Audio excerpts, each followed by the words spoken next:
আমি কিন্তু এই মুহূর্তে রয়েছি কারওয়ান বাজারে।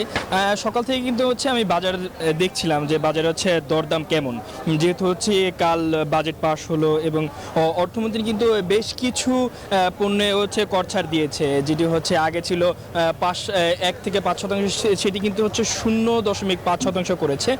কিন্তু আমরা সাধারণ মানুষের কাছে যে প্রতিক্রিয়া পেয়েছি তারা বলছিল যে হচ্ছে বাজেট কিন্তু অনেকেই বুঝে না। তারা বলছে যে বাজেট কি হবে কি বাজেট কি হবে না, তারা এগুলো বুঝে না, কিন্তু তারা চায় যে বাজারে তাদের জন্য একটু স্বস্তি হয়।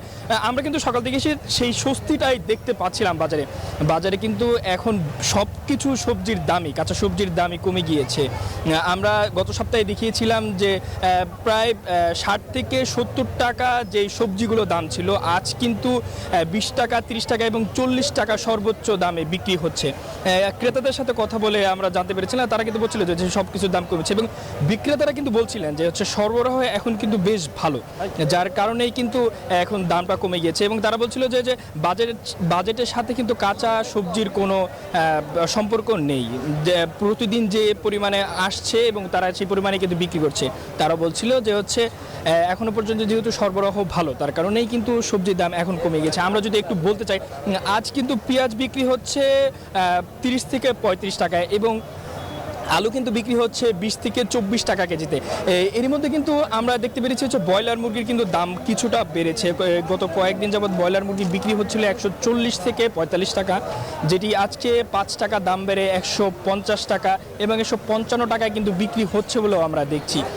এবং তারই সাথে যে আমরা দেখছি আজকে কিন্তু বাজারে মানুষের আনাগোনা বেশ বেড়েছে এবং আমরা অনেকজনের সাথে কথা বলে দেখেছি, তারা বলছিল যে হচ্ছে বাজারে কিন্তু স্বস্তি ফিরে এসেছে, যেহেতু কাল বাজেট হয়েছে। এখন দেখা যাক, তারা বলছে যে বাজারের স্বস্তিটা কতটুকু ফিরে এবং এটা কতদিন থাকে, তার প্রেক্ষিতে তারা অপেক্ষা করছেন।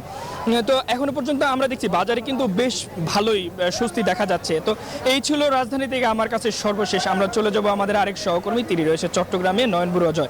জয়, আপনি জানাবেন যে হচ্ছে চট্টগ্রামে বাজার পরিস্থিতি এখন কেমন?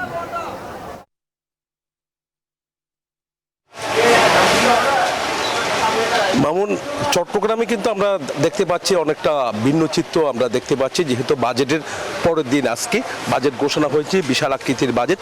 তো বাজেটে নিত্যপণ্যের বাজারে সবাই কিন্তু যারা ক্রেতা এমনকি নিম্ন এবং মধ্যবিত্ত যারা আছে তারা কিন্তু একটা আশা করে বাজেট ঘোষণার পরে অনেক পণ্যের দাম কমে যাবে, কিন্তু দেখা যাচ্ছে চালের দামটা আমরা বাড়তি দেখতে পাচ্ছি। চালের দাম হু করে বাড়তে শুরু করেছে। পাহাড়তলি বাজারগুলো এমনকি চাকতাই ঘুরে আমরা যেমনটা দেখেছি, সেখানেই কিন্তু বস্তাপ্রতি চালের দাম কিছুটা বেড়েছে। তার কারণে খুচরা বাজারে গিয়ে সেই চালের দাম কিছুটা বাড়তে, তবে পেঁয়াজের দাম কিছুটা কম রয়েছে, রসুনের দামও কিছুটা কম রয়েছে। আবার মশলা পণ্যের উপর কিন্তু আসলে যেই শুল্ক আরোপ ছিল সেটা কিছুটা কমিয়েছে বাজেটে। তবে দেখা যাচ্ছে মশলা পণ্য বলতে যে এলাচের দামটা আরও কম হওয়ার কথা রয়েছে, সেই এলাচের দাম কিন্তু এখনো পর্যন্ত সেভাবে কমেনি। একটু মাছের বাজার ঘুরে আমরা দেখানোর চেষ্টা করব।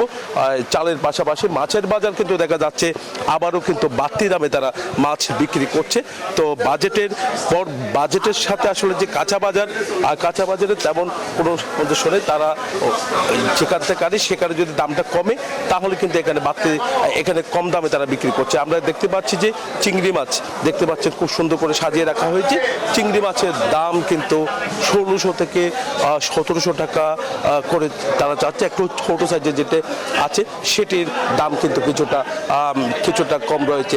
তবে সবজির বাজার আমরা যদি আপনাকে দেখাই, সবজি সাজিয়ে রাখা হয়েছে। কোনো সবজির দাম এখনো বাড়তি, আবার কোনো সবজির দাম কিছুটা কম রয়েছে। তবে কাঁচামরিচের দামটা কিছুটা কমেছে। তবে এলসি করা যে কাঁচামরিচের দাম কিছুটা কম রয়েছে বলে আমাদেরকে জানিয়েছেন এখানে যারা বিক্রেতারা। এই ছিল আমার এখানকার সর্বশেষ।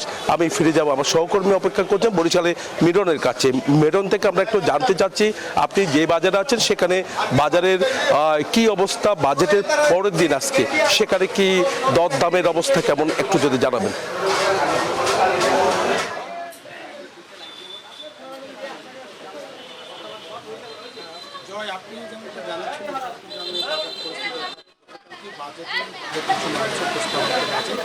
বাজেট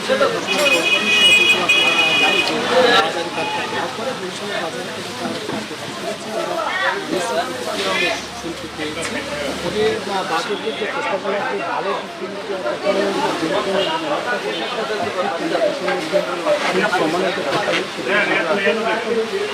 প্রভাব বাজারে পড়ে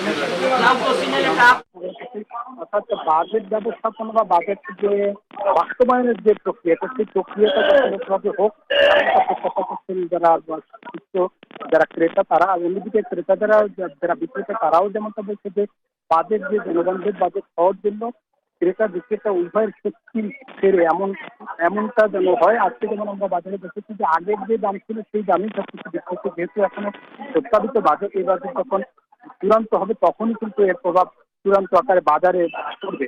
তবে এখন পর্যন্ত যেহেতু বাজেটে সত্যি খবরটাই বেশি আছে, সেই সত্যি যাতে স্থায়ীভাবে থাকে সেটার ব্যাপারে কথা বলেছেন যারা ভোক্তারা। আমরা আজকে পাতা বাজার দাম কমানোর প্রস্তাব দেওয়া হলো, নিত্য পণ্যের দাম এখনো কমা শুরু হয়নি। খুচরা যারা বিক্রেতা রয়েছেন তারা বলছেন যে আরো কিছুদিন সময় লাগবে দাম কমতে, যে কারণে আগের দামে তারা বিক্রি করছেন। আমরা রাজশাহীর সাহেব বাজারে বিভিন্ন খুচরা এবং পাইকারি দোকানগুলো ঘুরে দেখেছি, সেখানে বিক্রেতারা যেমনটি বলছেন যে বাজেটে নিত্য পণ্যের দাম কমানোর যে প্রস্তাব দেওয়া হয়েছে সেটি এখনো পাইকারি বাজারে শুরু হয়নি, যে কারণে খুচরা বাজারেও আগের দামেই বিক্রি করা হচ্ছে। বিশেষ করে আমরা যদি বলি চালের দাম এখনো বিক্রি হচ্ছে 28 চাল 72 থেকে 74 টাকা, জিরা বিক্রি হচ্ছে 80 থেকে 85 টাকা, স্বর্ণা বিক্রি হচ্ছে 55 থেকে 60 টাকা।